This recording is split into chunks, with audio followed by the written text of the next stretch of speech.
Kristus, shalom. Haleluya. Kita semua bersuka cita, amin. Karena pada hari ini bahwa Yesus telah bangkit. Amin. Mari bersama kita berdoa. Tuhan, kami sungguh bersyukur Engkau telah bangkit dalam hidup kami, Bapa. Kami percaya Roh-Mu yang hidup terus bekerja dalam hidup kami orang percaya, Bapa. Terima kasih, kami siap bersuka cita, kami siap bersorak-sorai hanya di dalam nama Tuhan Yesus. Sekali lagi yang bersuka cita katakan amin. Woo, come on. Wow. Woo. Semuanya bangkit, suka Yesus, maju nyatakan kuasanya, buat iblis yang menang, kalahkan tipu daya dengan kuasa namanya. Sekali lagi serukan katakan bangkit, bangkit, suka nama Yesus, haleluya.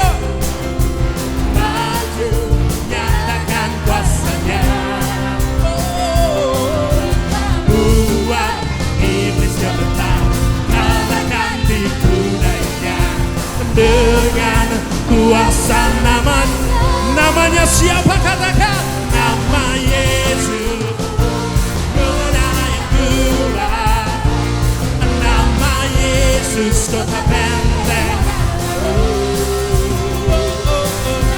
Yesus kalahkan semua musuh, nama Yesus di atas segalanya.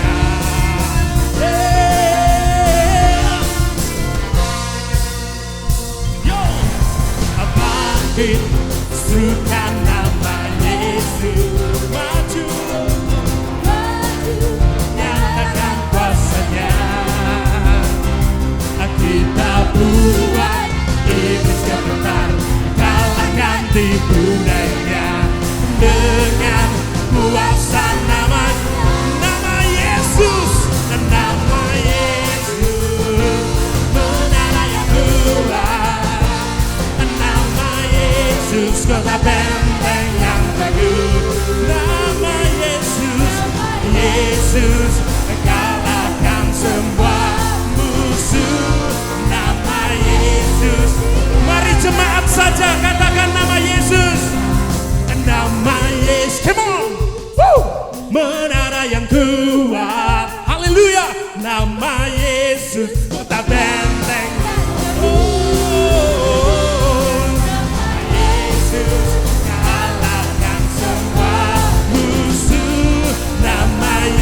Sekali lagi serukan katakan nama Yesus, nama Yesus, menara yang kuat, nama Yesus kota benteng,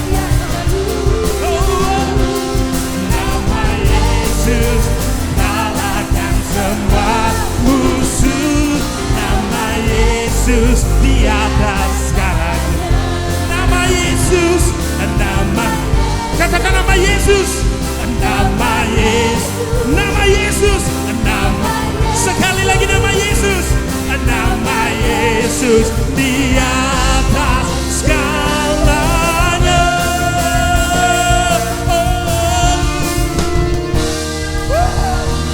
Haleluya.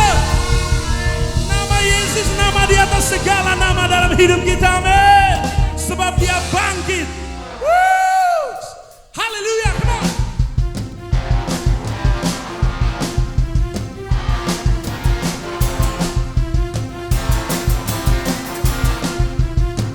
Oh, terpujilah nama-Mu Tuhan. Oh, kuat dan penuh kemuliaan. Oh, satu suara kami nyatakan, kebesaran-Mu tetap selamanya. Terpujilah, oh, terpujilah nama-Mu Tuhan. Kau ajaib, ajaib dan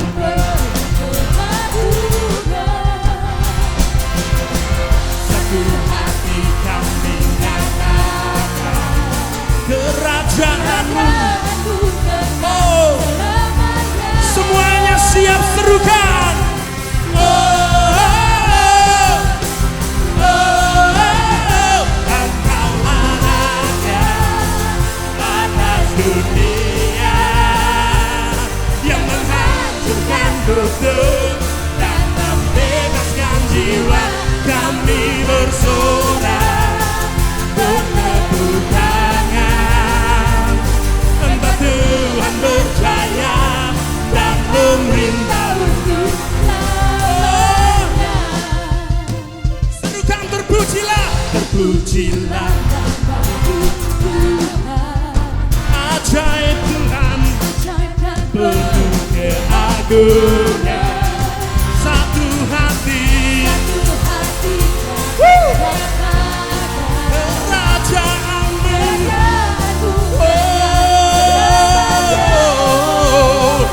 katakan,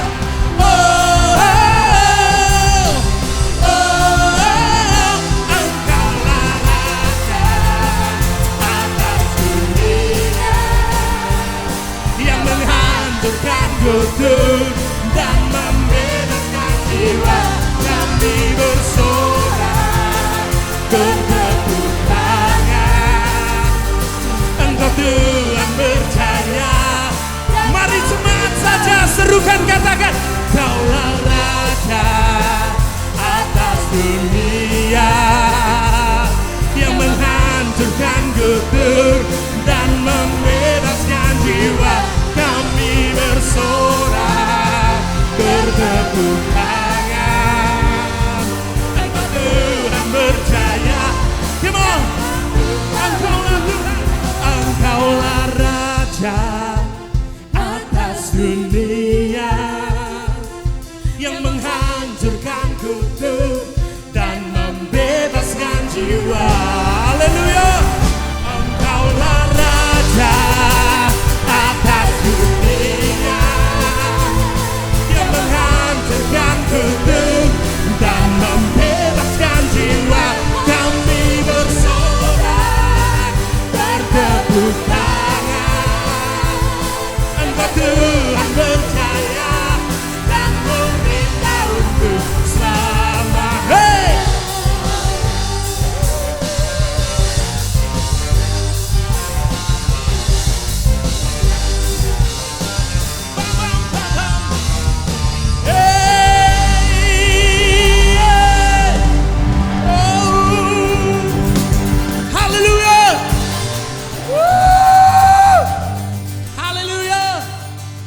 Haleluya Tuhan. Terima kasih Tuhan. Kami percaya Engkau hidup dalam kami Tuhan. Oh.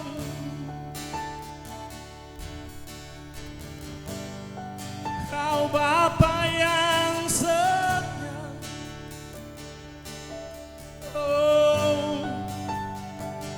Ku sembah Kau. Hati kami penuh sukacita, sebab Roh-Mu yang hidup tinggal dalam kami.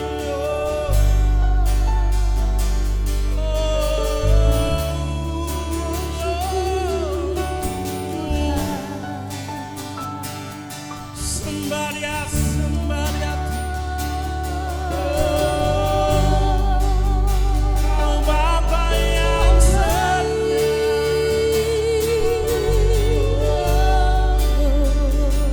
Kami bangga memiliki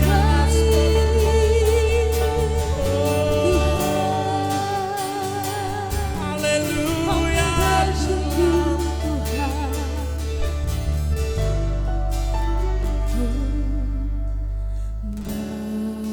Bapa, Kau setia. Bapa, Kau mulia.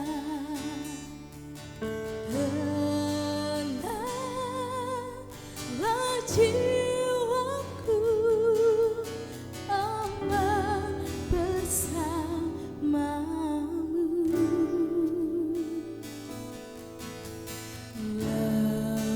Lebih dari harta, Kaulah segalanya. Tenanglah jiwaku dalam hadirat-Mu. Mari bersama-sama katakan, Kau tunjukkan kasih setiamu, Kau menyediakan yang ku perlu.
setia. Kau setia dalam hidup kami Tuhan.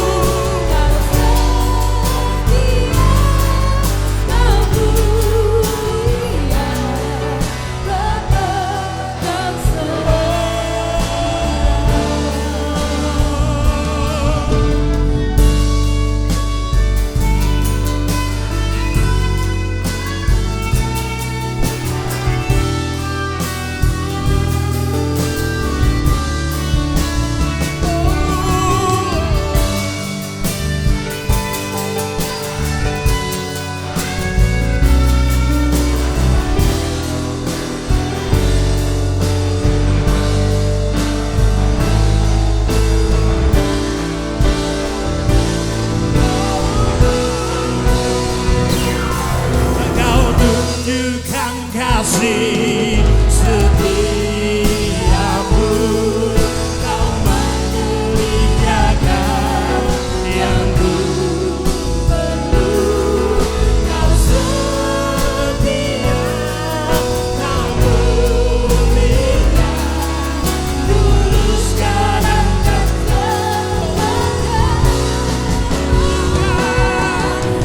tunjukkan kasih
Bapa yang setia,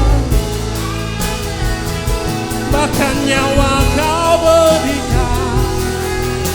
Oh, kami bersyukur. Oh, Kau Allah yang hidup, Kau Allah yang hidup. Oh, mari jemaat, dimanapun kau berada, tinggikan nama Yesus, serukan sembah Dia.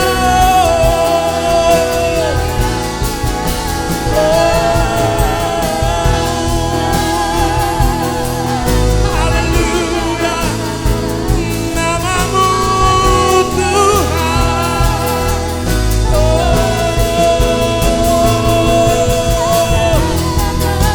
Jesus, Jesus, haleluya, ku sembah Kau.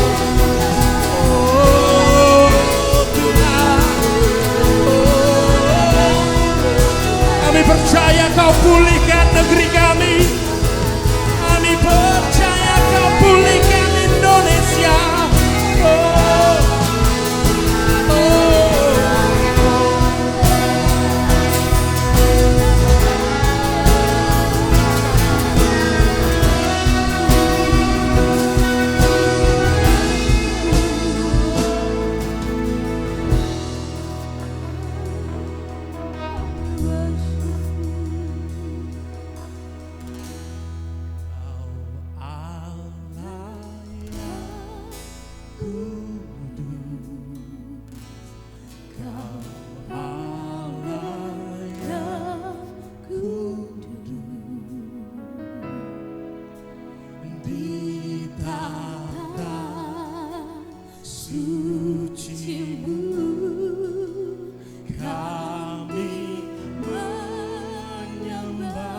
Mari sembah Dia, tinggikan.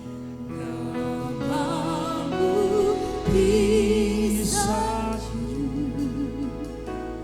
kuasa-Mu nyata sempurna. Amin. Kami puja Engkau Raja, Oh, mulia.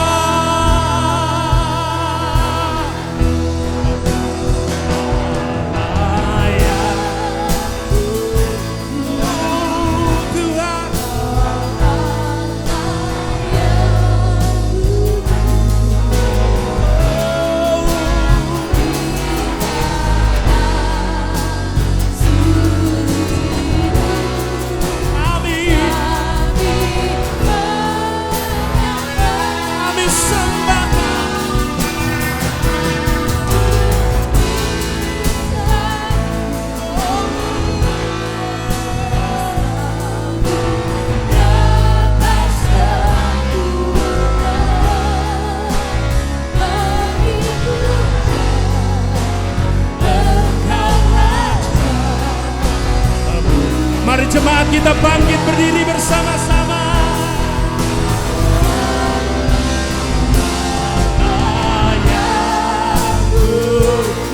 Kau Allah yang kudus,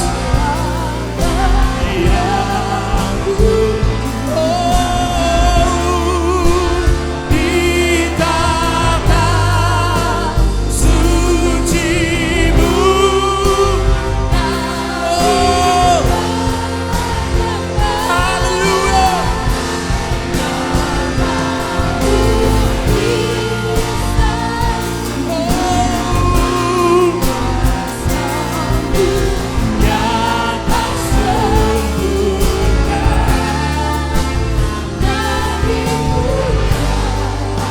Mari sekali lagi, lebih keras lagi katakan.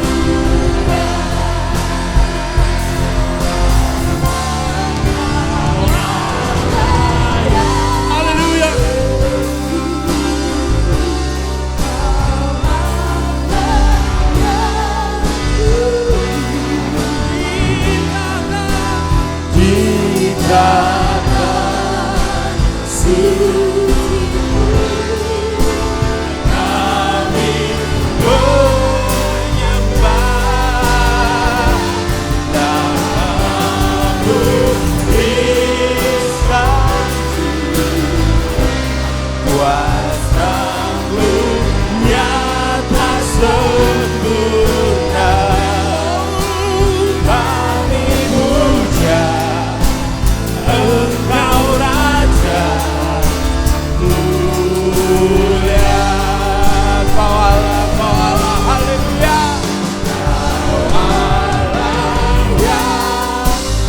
Mari jemaat angkat tanganmu sama-sama.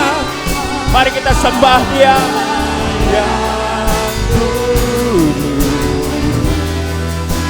Di dalam suci-Mu kami menyembah Nama-Mu Isa. Oh Tuhan, kuasa-Mu nyata sempurna. Kami puja Engkau Raja mulia. Mari jemaat semua sembah Dia. Engkau Allah yang kudus, Kau Allah yang kudus, ditata suci-Mu kami menyembah. Mari angkat tanganmu sama-sama. Nama-Mu disanjung, kuasa-Mu nyata sempurna. Kami puja Engkau Raja Sekali lagi, yang di rumah engkau angkat tanganmu, katakan, Kau Allah yang Terima kasih Tuhan. Kau Allah yang kudus, di tata suci-Mu kami menyembah, nama-Mu disanjung, kuasa-Mu nyata sempurna. Kami puja Engkau Raja mulia. Mari imani lagu ini, penyembahanmu, angkat tanganmu. Allah yang kudus, Allah yang kudus, di tata suci-Mu kami menyembah. Haleluya. Namamu disanjung, kuasa-Mu nyata sempurna. Kami puja Engkau Raja mulia.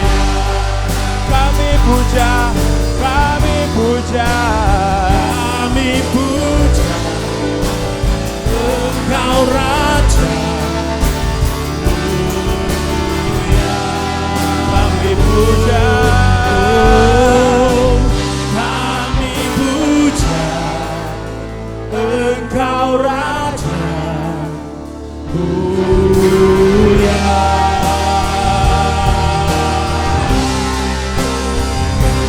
Haleluya.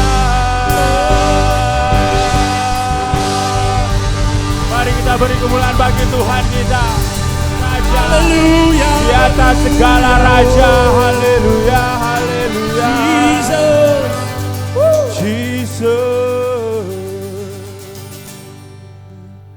Tuhan, pada hari ini Tuhan, kami datang kepadamu Tuhan dengan segenap hati kami. Kami ingin merayakan kemenangan-Mu di atas kayu salib, kemenangan-Mu atas maut, kemenangan-Mu atas kematian. Engkau telah bangkit pada hari ini untuk menuntaskan karya keselamatan. Engkau mati, Engkau bangkit untuk dosa-dosa kami, menebus setiap dosa-dosa kami, dan kami mau bersyukur atas itu Tuhan. Haleluya, haleluya, haleluya. Ku sembah Kau Tuhan. Kau mati, Kau bangkit, menang atas maut. Haleluya, haleluya. Jesus, Jesus. Pada hari ini Tuhan, ajar kami Tuhan, tidak hanya merayakan kebangkitan-Mu, merayakan kemenangan atas maut, atas kematian, tetapi pada hari ini Tuhan, kami ingin menaruh kemenangan itu dalam hati kami. Kami ingin menjadi murid-Mu, menjadi anak-Mu yang lebih baik lagi. Engkau merubah kami, Engkau mengajar kami melalui firman Tuhan. Karena firman Tuhan menguatkan kami, firman Tuhan memberi terobosan untuk hidup kami di dalam nama Tuhan Yesus. Pada hari ini Tuhan, Engkau siapkan hati kami. Engkau beri kami telinga yang dengar-dengaran, hati yang terbuka, pikiran yang mau diajar untuk firman Tuhan. Kami ingin tidak hanya memperingati Paskah, kebangkitan-Mu, hanya sebagai perayaan retorika belaka, tetapi sebagai momentum di mana kami ingin menjadi anak Tuhan yang lebih baik lagi dalam kehidupan ini Tuhan. Terima kasih Yesus, terima kasih. Meteraikan setiap firman-Mu, ajar kami tidak saja menjadi pendengar, tapi menjadi pelaku. Roh Kudus, Engkau beri pengertian kepada kami mengenai firman Tuhan. Engkau urapi hamba-Mu yang akan menyampaikan firman Tuhan, sehingga apa yang disampaikan merupakan isi hati Tuhan, dan itu dapat menjadi kekuatan dan kami dalam melakukannya dalam kehidupan sehari-hari. Terima kasih Yesus. Hanya di dalam nama Tuhan Yesus kami berdoa dan kami mengucap syukur. Semua jemaat yang percaya katakan amin, haleluya, puji nama Tuhan. Silakan duduk. Shalom. Pada hari ini adalah hari yang sangat luar biasa, di mana kita semua merayakan kebangkitan Tuhan Yesus. Dia telah menang di atas maut. Dia telah menang atas kematian sehingga sah. Dia bisa menebus dosa kita. Sah dosa kita ditebus di dalam nama Tuhan Yesus. Amin saudara. Pada hari ini kita harus bersuka cita saudara. Karena Tuhan mengasihi kita dengan menunjukkan Dia bangkit untuk kita. Haleluya. Pada hari ini kita akan mendengarkan firman Tuhan di Paskah yang sungguh sangat berbahagia saudara. Di tengah-tengah kondisi yang tidak ideal ini, di tengah-tengah ancaman virus, kita harus percaya bahwa kuasa penebusan, kuasa kebangkitan Yesus ada dan nyata untuk kita semua. Amin saudara. Pada hari ini kita akan dilayani oleh Pastor Markus Fatimena. Mari kita beri kemuliaan kepada Tuhan. Kita sambut Pastor Markus Fatimena. Silakan Pastor. Thank you, Pastor.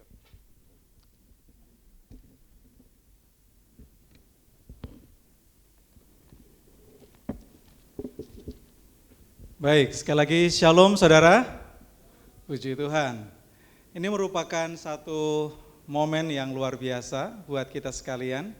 Dan yang kita tahu bersama-sama bahwa sebenarnya hal yang paling menarik buat kita kekristenan adalah kita dapat bersekutu bersama-sama di rumah Tuhan untuk meninggikan nama Tuhan. Tapi memang kondisi yang seperti sekarang belum memungkinkan untuk kita bisa bersama-sama di dalam gedung gereja. Tetapi saya percaya yang paling penting di sini adalah bahwa setiap kita bait kudus, bait Tuhan, kita tetap dapat beribadah dan kita dapat meninggikan nama Tuhan.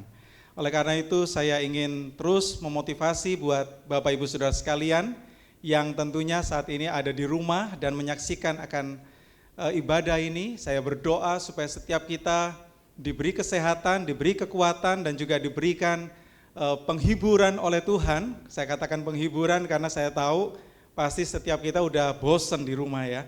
Tetapi saya percaya ini adalah momen yang luar biasa di mana kita bisa bersama-sama meninggikan nama Tuhan. Baik, Bapak Ibu yang dikasihi Tuhan, pada kesempatan ini saya ingin mengajak kita sekalian untuk kita belajar bersama-sama firman Tuhan. Dan saya ingin mengajak setiap kita untuk membaca firman Tuhan yang terambil di dalam 1 Samuel pasal yang ke-17 ayatnya yang ke-26. 1 Samuel pasal yang ke-17 ayat yang ke-26. Saya harapkan setiap saudara sudah mendapatkannya ya. Baik, firman Tuhan berkata demikian. Lalu berkatalah Daud kepada orang-orang yang berdiri di dekatnya, apakah yang akan dilakukan kepada orang yang mengalahkan orang Filistin itu dan yang menghindarkan cemooh dari Israel? Siapakah orang Filistin yang tidak bersunat ini sampai ia berani mencemoohkan barisan daripada Allah yang hidup? Ini merupakan satu pernyataan yang luar biasa yang disampaikan oleh Daud ketika ia ada di medan pertempuran. Tetapi waktu itu Daud tidak sedang bertempur, hanya saja dia sedang mengunjungi kakaknya. Saudara yang dikasihi Tuhan, dalam kondisi yang ada pada saat itu kita tahu semua bahwa bangsa Israel ada di dalam tekanan.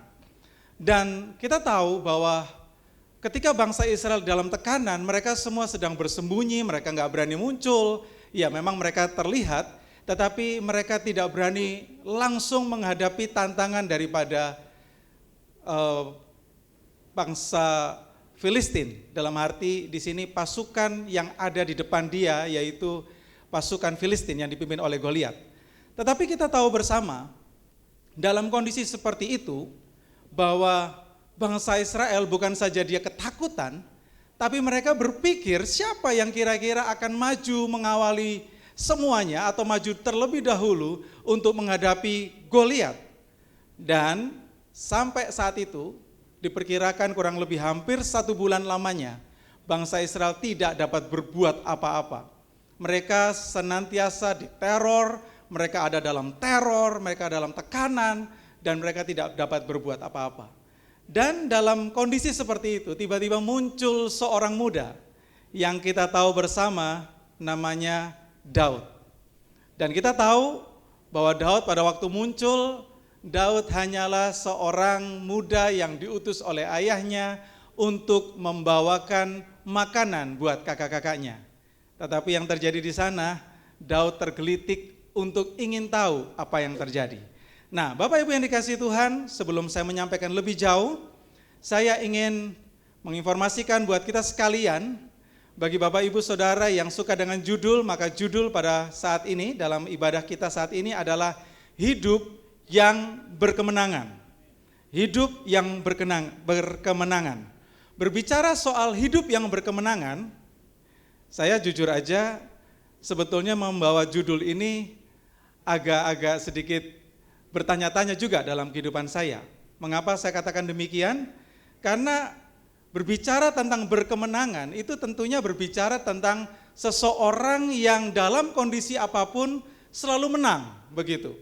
Nah, itulah sebabnya jika saya berkata tentang hidup yang berkemenangan, pertanyaannya adalah, apakah saudara pernah berjumpa dengan seseorang dan kemudian ketika berjumpa dengan seseorang dan saudara mendengar satu pernyataan dari orang tersebut dan orang itu berkata, oh puji Tuhan sebagai seorang Kristen, hidup saya selalu berkemenangan.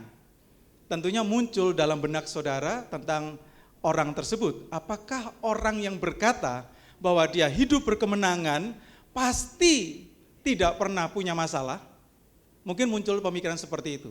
Atau mungkin muncul pertanyaan juga, kalau memang benar dia selalu berkemenangan, pasti dia memiliki jurus-jurus tertentu sehingga ketika dia menghadapi masalah, dia dapat menyelesaikan masalah itu dengan cara yang mudah. Entah mungkin duitnya banyak, atau mungkin dia punya backingan, atau mungkin dia punya pengalaman-pengalaman tertentu sehingga, oh orang ini luar biasa sekali. Nah, mungkin muncul pertanyaan seperti itu. Atau mungkin juga sebagai orang Kristen seringkali kita berpikir bahwa mungkin orang ini enggak punya pergumulan hidup, alias hidupnya aman-aman saja, baik-baik saja. Nah, pertanyaan yang kedua, apakah pernah Bapak Ibu Saudara berjumpa dengan orang-orang seperti ini? Ada enggak? Pernah enggak berjumpa dengan orang, oh saya enggak punya masalah, oh saya enggak punya pergumulan? Saya percaya tidak ada. Dan memang jawabannya tidak akan pernah ada. Bahkan kita cari di seluruh muka bumi ini, enggak akan pernah ada orang yang hidupnya tidak punya masalah. Kenapa demikian? Ya karena memang jelas, semua orang hidup pasti akan berhadapan dengan masalah. Tapi Bapak Ibu Saudara yang dikasihi Tuhan, ternyata berbicara soal hidup yang berkemenangan, nah ini ya, hidup yang berkemenangan sebetulnya bagi saya, hidup yang berkemenangan itu sangat mudah untuk dicapai. Hidup yang berkemenangan itu sangat mudah untuk dicapai. Tapi ya, meskipun demikian, meskipun mudah untuk dicapai, tetapi tidak mudah untuk dilewati begitu saja. Sekali lagi, bahwa orang yang hidup berkemenangan atau berkemenangan itu sebetulnya sangat mudah untuk dicapai, tapi sulit atau tidak begitu mudah untuk dilewati. Kenapa? Karena orang sering berpikir bahwa kalau orang yang berkemenangan, wow dia selalu keluar sebagai pemenang ketika bertempur, ketika ada pergumulan, ketika ada peperangan gitu dalam kehidupannya. Tetapi sesungguhnya tidak demikian Bapak Ibu yang dikasihi Tuhan. Sebab pada dasarnya orang yang berkemenangan atau orang yang benar-benar hidupnya berkemenangan, mereka tidak selalu berjumpa dengan pertempuran. Mereka tidak selalu berjumpa dengan peperangan. Mereka tidak selalu berjumpa dengan sesuatu yang menyebabkan mereka harus berhadapan-hadapan kemudian dengan saling mengadu kekuatan. Tidak seperti itu. Tetapi yang kita harus mengerti di sini bahwa orang yang hidup dalam kemenangan itu pertama-tama dimulai dari apa? Dari pikirannya. Orang yang hidup dalam kemenangan atau berkemenangan itu dimulai dari pikirannya. Sebab pada dasarnya, menang atau kalah seseorang dalam pergumulan hidup itu tergantung dari konsep berpikirnya. Kalau dia berpikir dia akan menang, kalau dia berpikir dia dapat mengatasi masalah, kalau dia berpikir bahwa semua ini memang proses, tetapi saya sanggup melewatinya, maka saya percaya orang tersebut akan keluar sebagai pemenang. Tetapi jika kita, saya dan saudara, kemudian dalam kehidupan kita lebih cenderung berfokus atau berpikir tentang kekalahan, maka saya yakin dan percaya kekalahan yang akan kita jumpai. Persoalannya adalah seringkali kita ingin menang, tapi konsep berpikir kita kalah. Itu yang menjadi pergumulan hidup kekristenan, Bapak Ibu yang dikasihi Tuhan. Dan bukan hanya pada zaman sekarang. Sejak zaman dahulu pun sudah terjadi seperti itu. Bahwa dia ingin menang, tetapi sayangnya cara berpikirnya keliru, yaitu hidup dalam kekalahan. Seperti yang baru saja kita bahas atau kita baca di dalam 1 Samuel pasal yang ke-17 ayat yang ke-26. Kita tahu bersama-sama bahwa semua prajurit Israel ada di sana. 1 bulan lamanya ada di sana. Tetapi yang menjadi permasalahan, mereka ngapain di sana? Mereka buat apa di sana? Sementara setiap waktu, setiap hari, Goliat, koar-koar menantang bangsa Israel atau pasukan Israel, tapi tidak ada satu pun yang maju berperang. Dan mengapa itu terjadi? Karena ada intimidasi dari Goliat yang menyuarakan itu, dan itu masuk dalam pemikiran prajurit-prajurit bangsa Israel pada waktu itu. Tetapi yang lebih menarik, saya akan ulangi dalam 1 Samuel pasal yang ke-17 ayat yang ke-26 bagian B. Di sini dikatakan demikian, siapakah orang Filistin yang tak bersunat itu sampai ia berani mencemoohkan barisan daripada Allah yang hidup? Siapakah orang Filistin yang tak bersunat itu? Kekasih Tuhan, kalau kita baca akan ayat ini, dari sini kita mulai paham bahwa ternyata ada satu orang yang mungkin tidak pernah diharapkan muncul di tengah-tengah prajurit atau tengah-tengah bangsa Israel yang sedang berperang itu, dan memiliki pemikiran seperti itu. Memiliki pemikiran seperti apa? Seperti Daud berpikir. Dan kita tahu ceritanya, kita tahu kisahnya, dan kisah ini menceritakan bahwa Daud akhirnya berhadapan dengan Goliat. Daud berhadapan dengan Goliat. Kekasih Tuhan pasti tahu ya ceritanya ya. Siapa yang menang? Daud, betul sekali. Daud yang menang. Tetapi pertanyaannya, seandainya kita rubah, oke, kita buat skenarionya berubah. Seandainya Daud kalah pada waktu itu. Seandainya Daud kalah pada saat itu. Kira-kira alasan apa yang Bapak Ibu Saudara bisa berikan untuk menjadikan ini menjadi suatu kebenaran? Alias dengan kata lain, kalau Daud kalah, alasan apa yang kita buat sehingga kita bisa berkata wajar Daud kalah? Yang pertama, kalau mungkin Bapak Ibu sudah mulai berpikir ya. Yang pertama, alasan yang saya bisa sampaikan buat Bapak Ibu Saudara sekalian, alasan saya kenapa Daud bisa kalah, yang pertama adalah karena Daud masih muda. Setuju dengan saya? Daud sangat muda. Ya toh? Dan yang kedua, Daud hanyalah seorang penggembala kambing domba. Bahkan kakaknya ngomong, kamu mau bawa kemana? Kamu titipkan ke siapa itu? Kambing domba yang 2-3 ekor itu. Jelas di sini ya, Daud cuma seorang gembala. Dan yang ketiga, Daud ini nggak pernah dilatih untuk menjadi seorang prajurit. Dengan kata lain, Daud ini nggak ngerti yang namanya perang. Jadi kalau dia kalah wajar, setuju dengan saya? Dan yang keempat mungkin kita bisa katakan bahwa Daud, sekali lagi Daud, tingginya cuma berapa dibanding dengan lawannya.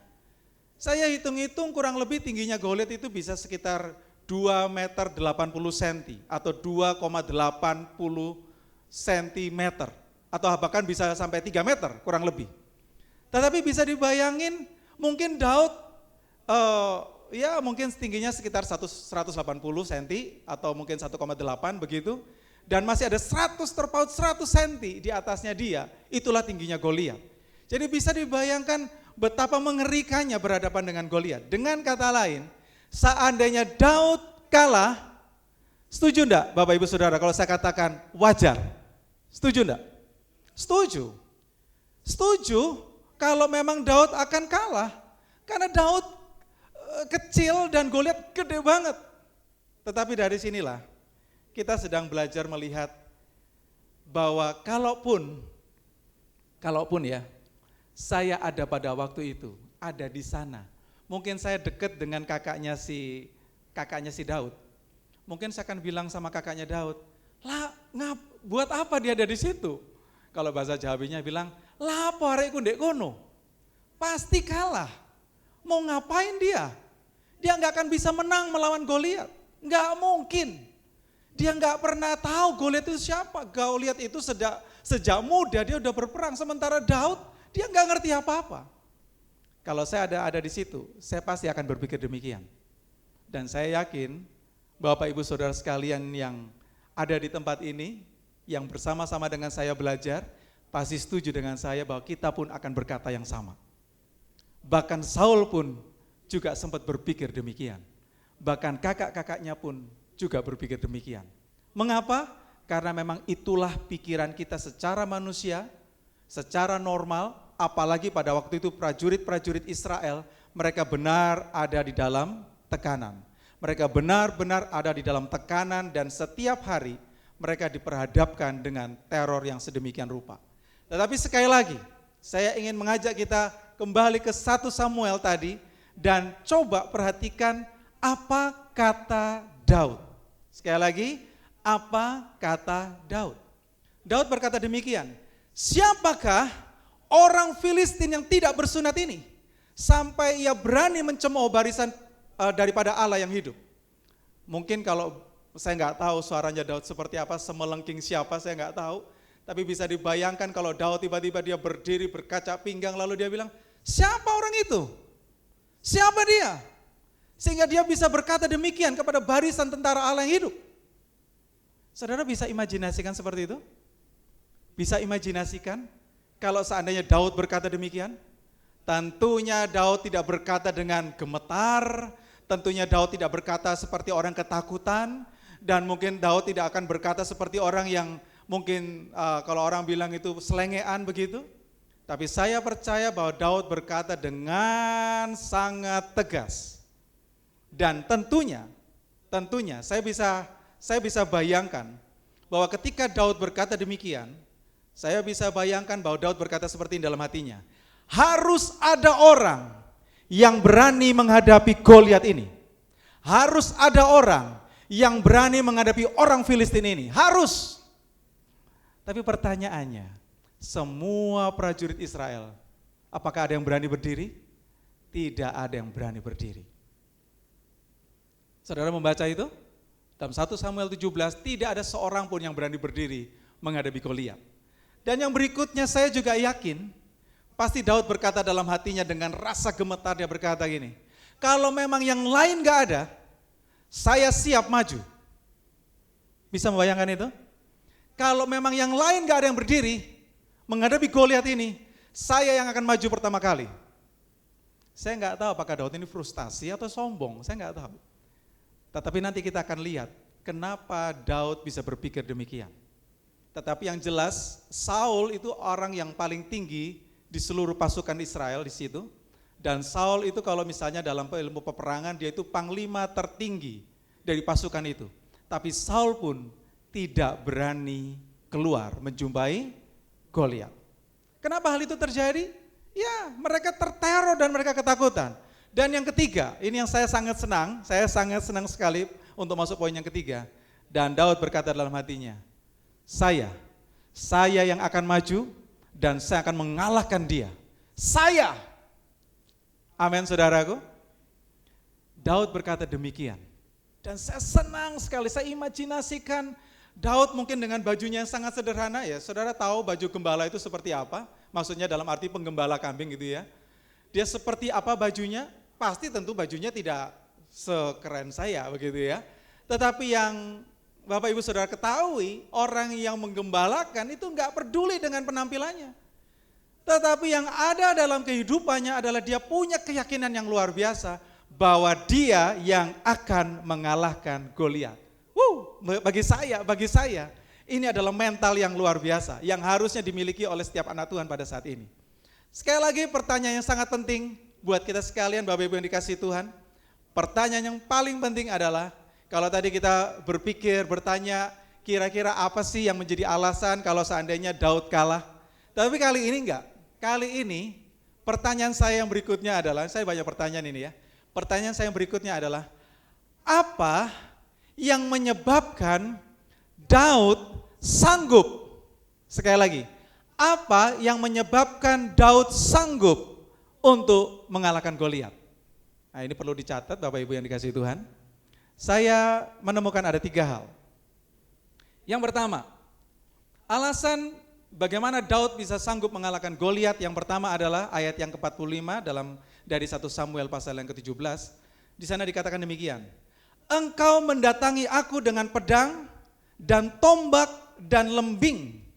Tetapi aku mendatangi engkau dengan nama Tuhan semesta alam, Allah segala barisan Israel yang kau tantang itu. Bagian yang pertama adalah bahwa Daud mengenal siapa Allahnya.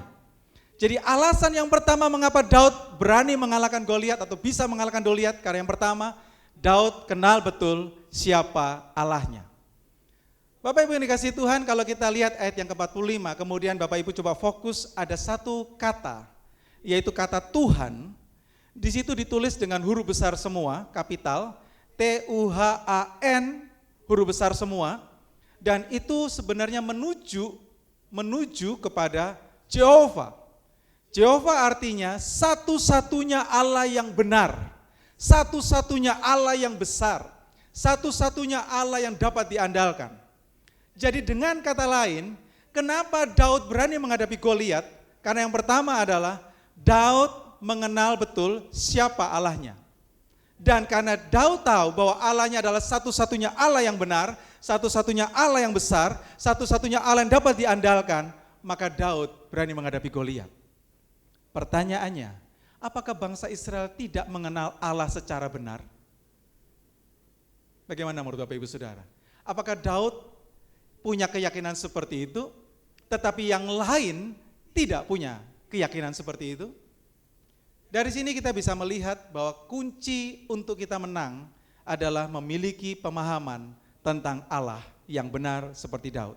Yang kedua, mengapa Daud bisa mengalahkan Goliat? Yang kedua adalah karena Daud yakin bahwa Allahnya dapat dan selalu menyertai dia. Daud yakin bahwa Allahnya selalu menyertai dia. Ayat yang ke-37 berkata demikian. Tuhan yang telah melepaskan aku dari cakar singa dan dari cakar beruang, dia juga yang akan melepaskan aku dari tangan orang Filistin itu. Kata Saul kepada Daud, pergilah, sekali lagi katakan ini, Tuhan menyertai engkau. Kata Tuhan yang besar juga dipakai di sini. Dari sini cukup untuk menunjukkan buat kita sekalian kekasih Tuhan, bahwa pada akhirnya Saul pun setuju. Saul pun setuju bahwa Tuhan yang benar, Tuhan yang besar, Jehovah yang benar, Jehovah yang besar, Allah yang benar, Allah yang besar, dia sanggup untuk menyertai Daud. Mengapa? Karena Daud dengan begitu yakin dia berkata bahwa Allah atau Tuhan atau Jehovah, dia sanggup menyertai saya. Ini sesuatu yang luar biasa Bapak Ibu yang dikasihi Tuhan. Siapapun kita, kalau kita membaca ayat ini, maka kita pasti akan tahu bahwa ini alasan yang luar biasa kenapa Daud berani melangkah dengan keberanian. Yang ketiga, mengapa Daud dapat mengalahkan Goliat? Yang ketiga adalah Daud melangkah bersama Allahnya. Daud maju ke medan perang bersama Allahnya. Ayat yang 47 berkata demikian. Dan supaya segenap jemaat ini tahu bahwa Tuhan, sekali lagi Tuhan huruf besar, menyelamatkan bukan dengan pedang dan bukan dengan lembing. Sebab apa? Di tangan Tuhanlah pertempuran dan Ia pun menyerahkan kamu ke dalam tangan kami. Dan hal ini dan hari itu, pada saat itu, dalam momen itu, Daud melangkah di medan pertempuran, di medan peperangan dengan penuh keberanian karena dia bersama dengan Allah yang luar biasa. Kekasih Tuhan, dari konteks ini kita dapat belajar bahwa siapapun kita, siapapun saudara dan siapapun saya, kalau kita melangkah bersama dengan Allah yang benar, Allah yang besar, Allah yang dapat diandalkan, maka tidak ada yang mustahil. Raksasa pun dapat kita lawan. Amin. Raksasa pun dapat kita lawan. Dan dari sini sekali lagi saya senang sekali. Ya, saya percaya ini adalah cerita sekolah minggu yang mungkin Bapak Ibu sudah sering membacanya atau bahkan orang tua sudah sering menceritakan kepada anak-anaknya.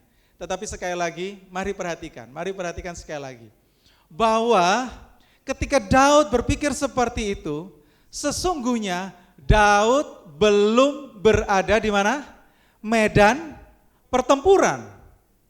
Pada waktu Daud berkata demikian, sesungguhnya Daud belum berada di medan pertempuran. Tetapi yang ada dalam pikiran Daud cuma satu, bahwa dia mengenal Allahnya, dia mengerti Allah menyertai dia, dan dia percaya bahwa ketika dia melangkahkan kaki yang pertama, maka langkah yang pertama dia sudah berjalan bersama dengan Tuhan. Itu yang luar biasa. Jadi sekali lagi, itulah kunci kemenangan Daud. Dan sesungguhnya Daud sudah menang. Sekali lagi Daud sudah menang bahkan ketika dia belum turun ke medan perang. Luar biasa sekali saudara. Ini hal yang luar biasa sekali dari Daud. Jadi sekali lagi saya mau tanya kepada saudara, kapan Daud menang? Kapan Daud menang? Apakah Daud menang setelah dia ada di medan pertempuran? Tidak. Kapan Daud menang? Apakah Daud menang ketika dia sudah berhadapan dengan Goliat? Tidak. Kapan Daud menang? Daud menang ketika dia berhasil menundukkan cara berpikirnya. Daud sudah mulai ada dalam kemenangan ketika Daud berhasil menundukkan pikirannya. Menundukkan pemikiran soal apa? Soal yang tadi kita baca, alasan-alasan kenapa Daud bisa kalah. Dan itu alasan-alasan yang sangat masuk akal, yang sangat wajar kalau Daud kalah. Tetapi sekali lagi, Daud tidak fokus kepada apa kata orang, Daud tidak fokus kepada apa yang memang menjadi kenyataan, Daud tidak berdiri sesuai dengan kondisinya saat itu, tapi Daud berdiri karena dia satu, dia yang tahu, yang pertama, dia mengenal siapa Allah, yang kedua, dia mengerti bahwa Allah menyertai dia, dan yang ketiga, dia tahu bahwa ketika dia melangkah pada langkah yang pertama, dia berjalan bersama-sama dengan Allah. Kekasih Tuhan, saya mau katakan buat kita sekalian, siapapun kita, yang jelas kita harus tahu bahwa kita adalah anak-anak Tuhan, dan sebagai anak Tuhan, sebagai orang percaya, kita ini sebetulnya enggak jauh berbeda dengan Daud. Amin, saudara. Kita enggak jauh berbeda dengan Daud. Sekali lagi, kita enggak jauh berbeda dengan Daud. Yang membuat berbeda cuma satu. Daud memakai pemikiran yang sudah diurapi Tuhan, sementara kadang-kadang kita masih memakai kekuatan kita secara manusia untuk berpikir. Tetapi yang luar biasa sekali, di sisi yang lain yang perlu kita ingat, bahwa Daud punya Allah yang luar biasa, dan kita pun punya Allah yang luar biasa. Amin, saudara. Karena Daud mempunyai cara berpikir yang seperti itu, kita pun bisa sama. Kalau Daud mengandalkan Allahnya, kita pun harus mengandalkan Allah kita.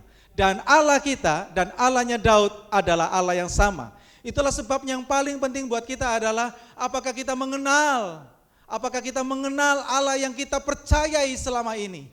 Apakah kita mengenal Allah yang kita hormati selama ini.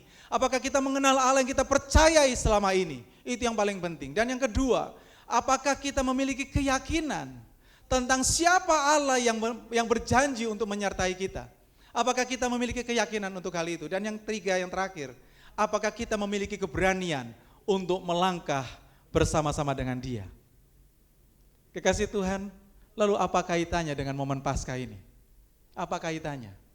Saya ingin mengajak kekasih Tuhan untuk kita melihat di dalam satu firman Tuhan yang ditulis oleh salah satu rasul Tuhan Yesus Kristus yang luar biasa, yaitu di dalam kitab Filipi, pasalnya yang ke-3 ayat yang ke-10.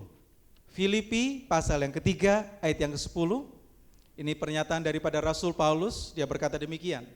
Yang ku kehendaki ialah mengenal Dia dan kuasa kebangkitannya dan persekutuan dalam penderitaannya, di mana aku menjadi serupa dengan Dia dalam kematiannya. Yang luar biasa di sini adalah dikatakan yang ku kehendaki adalah mengenal Dia. Kata mengenal ini saudara, ini memiliki pengertian bukan sekedar kenal, saya tahu nama Tuhan Yesus, nama lengkapnya, bukan demikian. Tetapi kata mengenal di sini lebih memberikan arti bahwa saya ingin memiliki hubungan dengan Dia. Saya ingin memiliki hubungan yang karib dengan Dia, yang akrab dengan Dia. Bahkan lebih daripada itu, saya ingin memiliki hubungan yang intim dengan Dia. Sebab dengan hubungan yang intim, hubungan yang dekat, hubungan yang karib, hubungan yang akrab, maka kita bisa mengenal seseorang tersebut. Dan itu yang dirindukan oleh Rasul Paulus demikian. Bahwa Rasul Paulus ingin memiliki hubungan yang sangat dekat dengan Tuhan.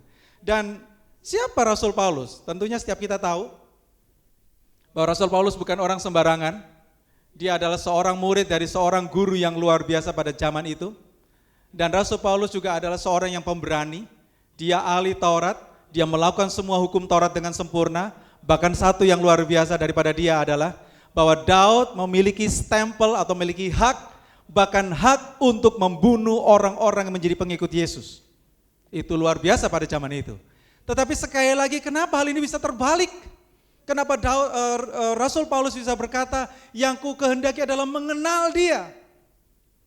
Kekasih Tuhan, dari sini saya mulai muncul satu pertanyaan. Wow, kenapa dengan Rasul Paulus ini?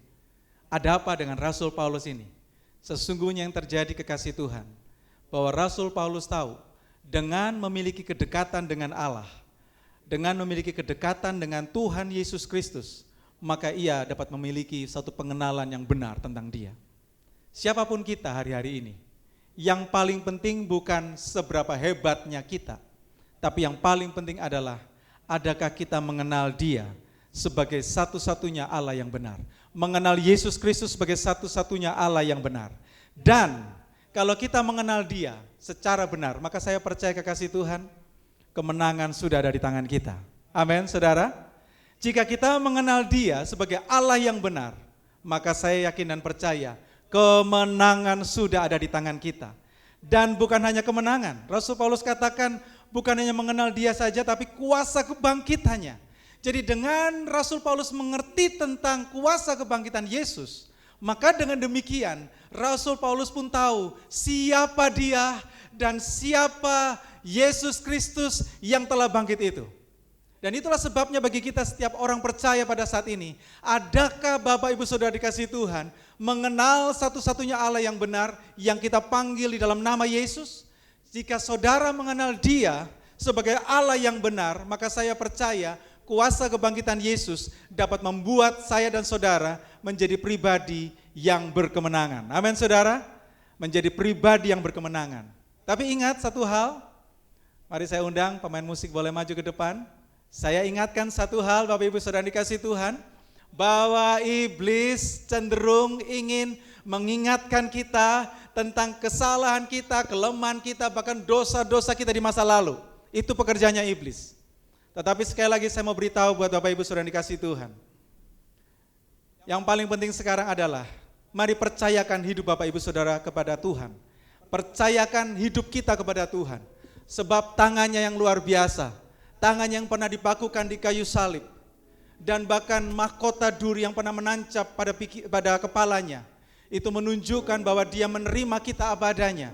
Dia mau memeluk kita, Dia mau merangkul kita, Dia menerima kita dalam segala kekurangan kita sekalipun.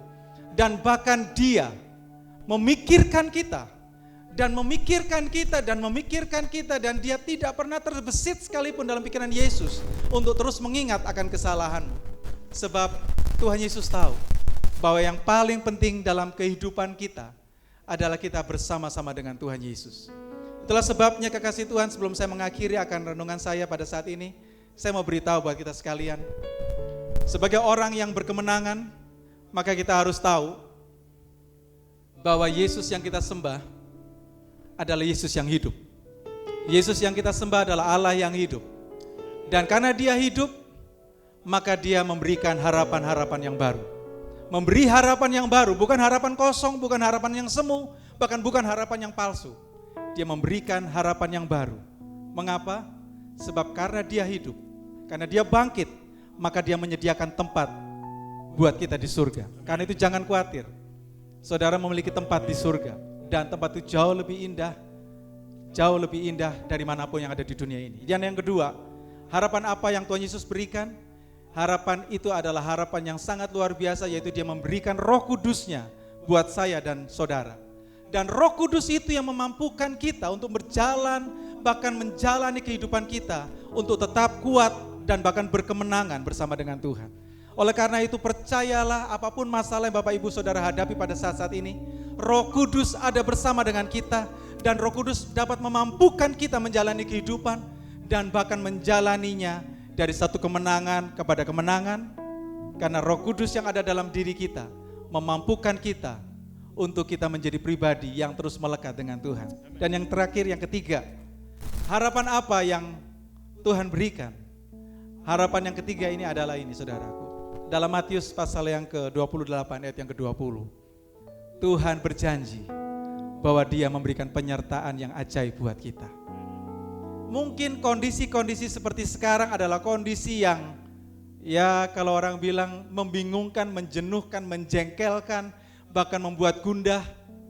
Saya tidak berharap atau tidak bermaksud membesar-besarkan akan hal ini. Tetapi ini kenyataan bahwa saat ini kondisinya tidak memungkinkan. Tetapi saya percaya bahwa penyertaan Tuhan tidak akan pernah jauh dari kita. Penyertaan Tuhan ada bersama-sama dengan kita. Penyertaan Tuhan dekat dengan kita. Dan Tuhan ada di dalam kehidupan kita. Itulah sebabnya sekali lagi saya mau katakan buat saudara, bahwa bersama Tuhan Yesus selalu ada jalan keluar. Bersama Tuhan Yesus selalu ada pertolongan.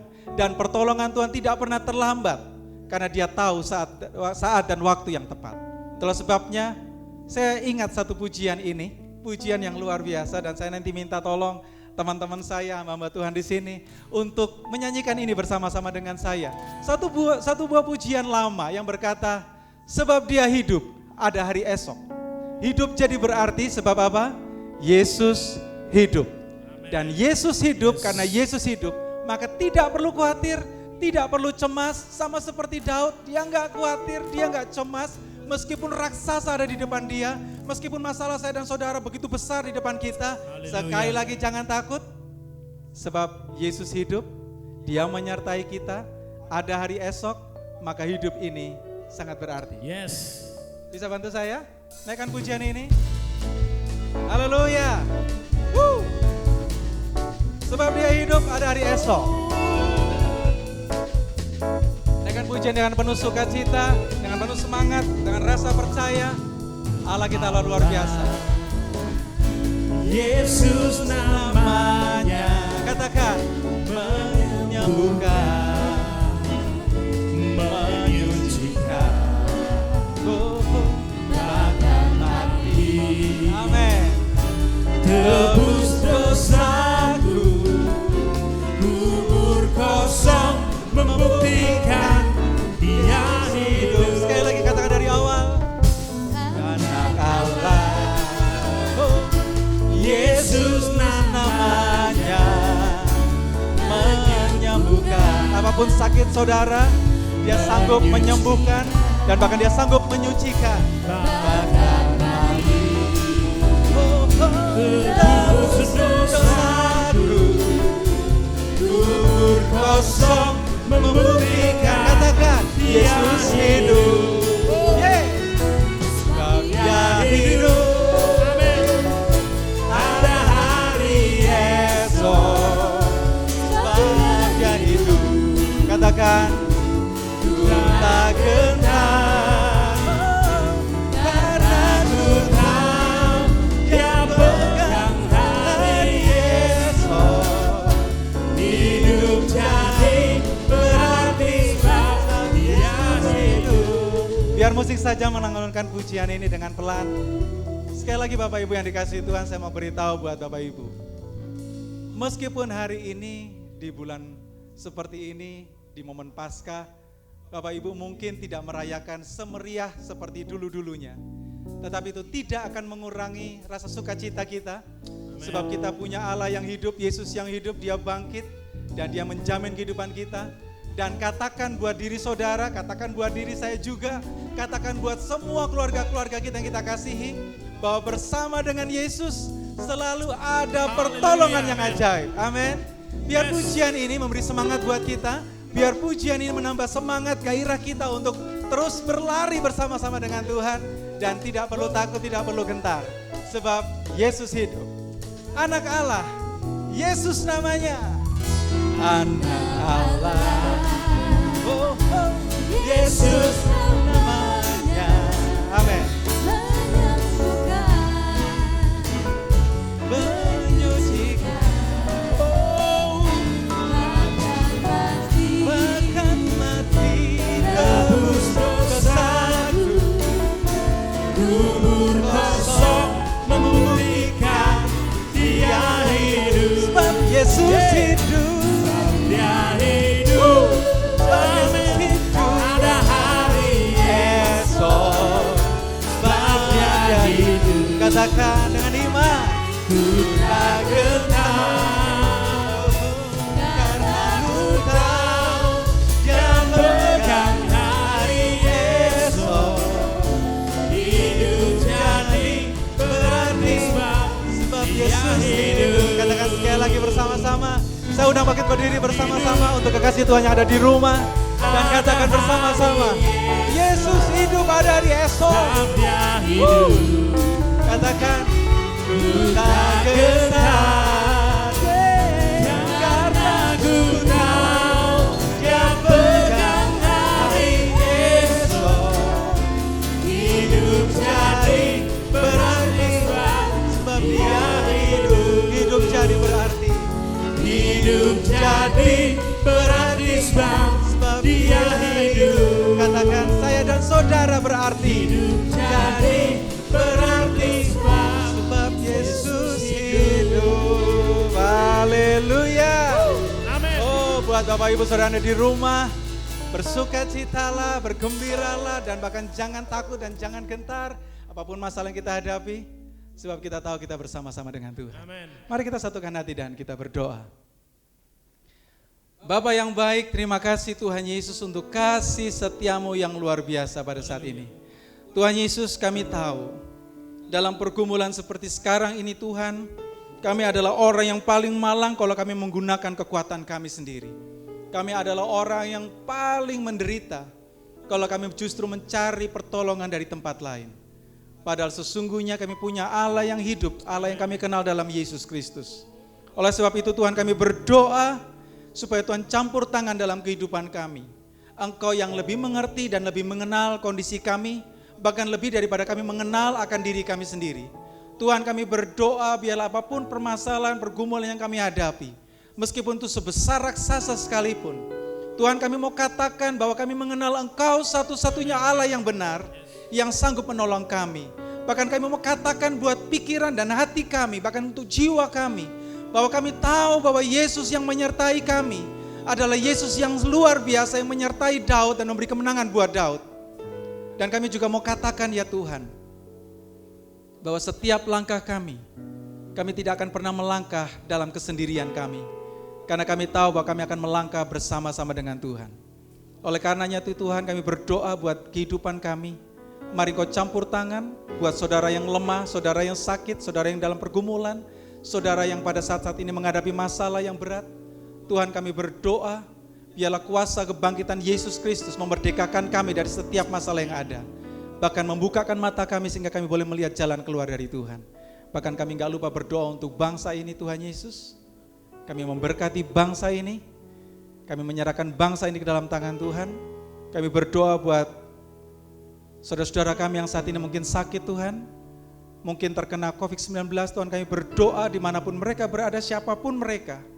Tuhan Yesus, biarlah belas kasihan-Mu turun atas mereka.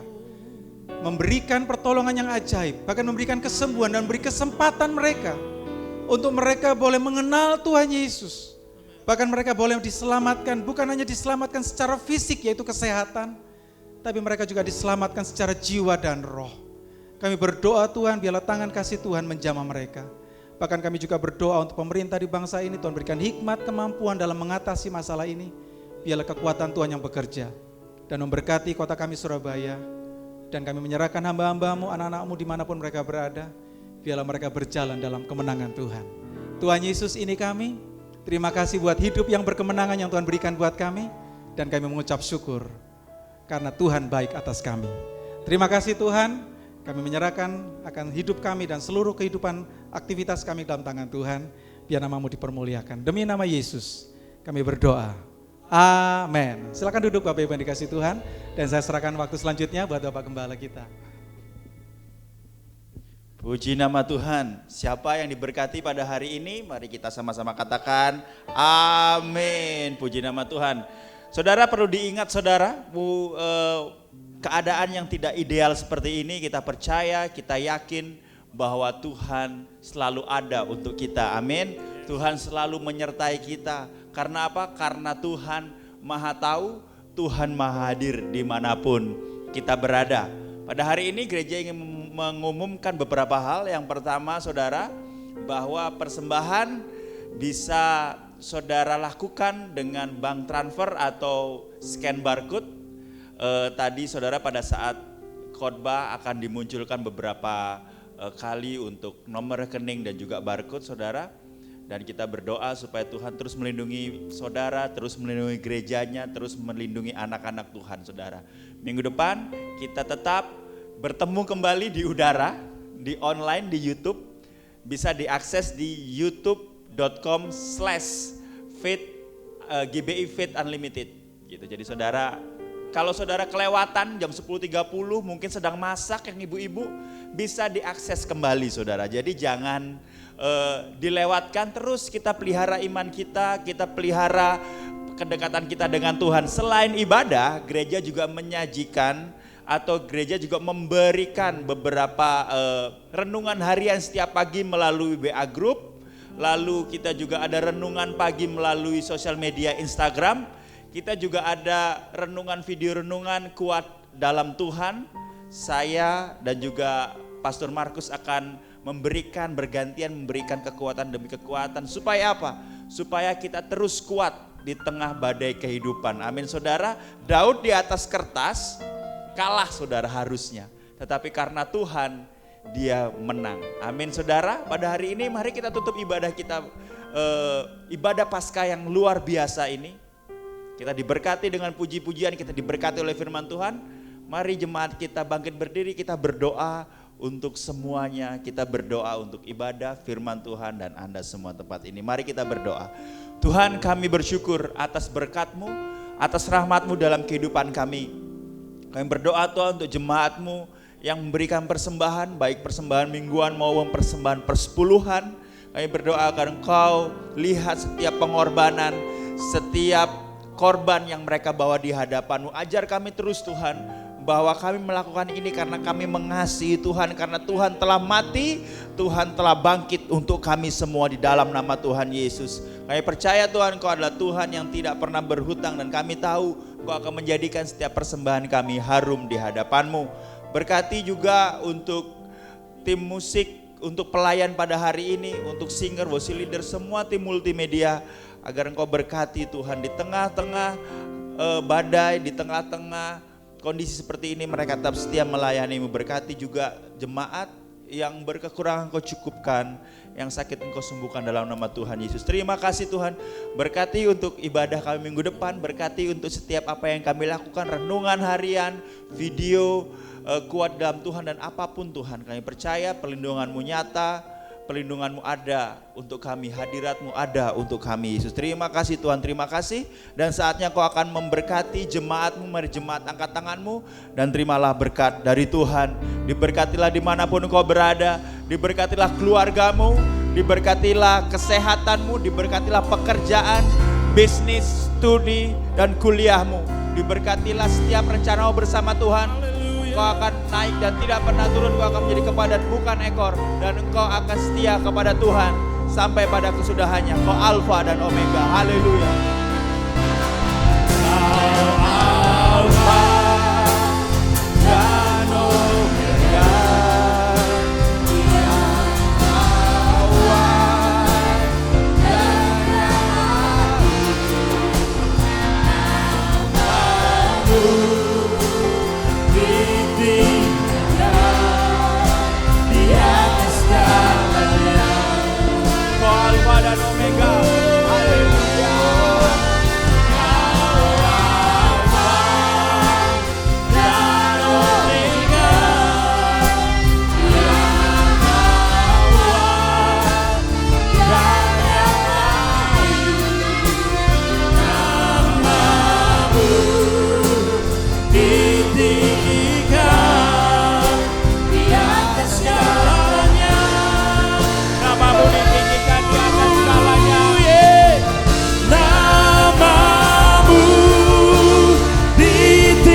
kita selesai, silahkan duduk untuk bersaat teduh di rumah, bersama keluarga, bersama rekan. Tuhan Yesus memberkati kita semua. Amin.